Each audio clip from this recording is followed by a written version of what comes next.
their parents spoke to them. You are like a God unto your child. So what words are you speaking to form your child?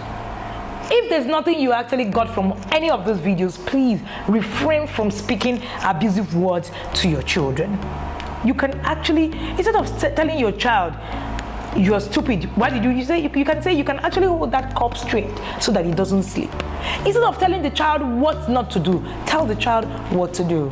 That's a better way to actually discipline your child. All right, so when you condemn your child, you lose your child.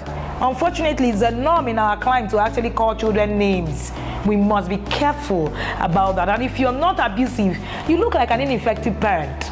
I've been somewhere where, a child did something and everybody around there was expecting the mother to actually yell at the child and call the child names.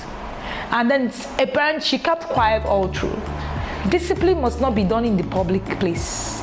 You can discipline a child in the confines of your house. Don't erode your child's self-esteem because you're trying to prove a point that you're doing parenting better than others. Children are going to be children no matter what you try to do. A child is going to grow. The difference that it makes when it comes to children and parenting is how you handle the emotions, how you handle the things that come up as at the time they come up. There are no errors to these things. There are no errors to these things. I say that when you want to build an empathic child, what part of empathy, what are you building in a child to put empathy in the child? Let me share a story with you. Our foster daughter, who is 27, who served somewhere in Enugu State and was looking up to do a project. On her own, she went into a place and saw the deaf and the dumb school dilapidated. And she decided, I just want to do this as a project for my NYSC program. She did it, raised funds, did it on her own.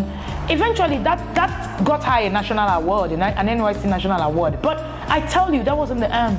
The aim was actually to get, someone who begins to, influence their world, who begins to look at things that are not working to be able to actually give, a head to its head.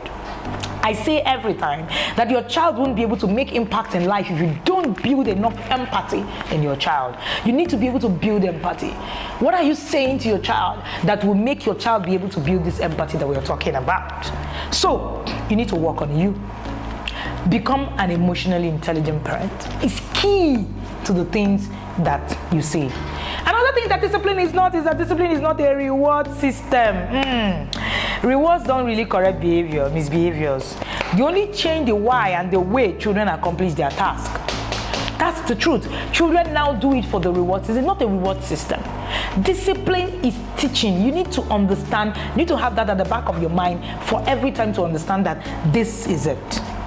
All right, in the book, How to Raise Better Behaved Children by Ogunfemi, she actually asserted that many of us are actually stuck in what we don't find fulfilling because we have unconsciously learned to do things for rewards. When you teach your children to doing things for rewards instead of for doing them for sense of fulfillment, you need to understand that things should be done because they are right. Things should be done because they are moral. Things should be done because the children feel a sense of fulfillment in the things that they are doing.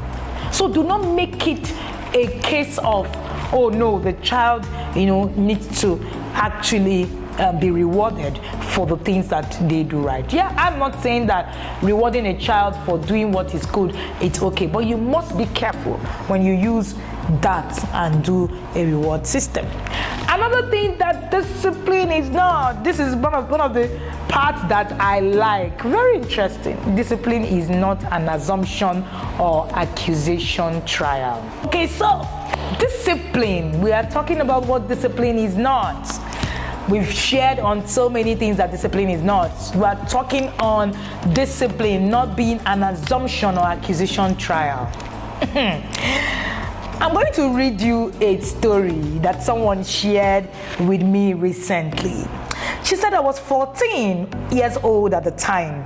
My dad just came back from London with a PG top tea of different flavors. I took some to school to share with my friends.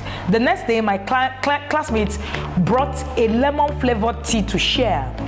I liked the aroma. I did not know that a girl in my class went to tell my mom that I was doing abortion with the lemon tea in the school. My mom reported to my dad, poor me. I didn't even know what abortion was at that time. My father beat me blue back. I overheard him telling my mom that he would want to smash my head on the wall and then dump me in the hospital. He even brought a machete and told me to stretch my hands. I used to have and still have painful menses. They assume that it's because of men that I met then. Before God and man, I was actually totally innocent. I didn't even understand what I was accused of.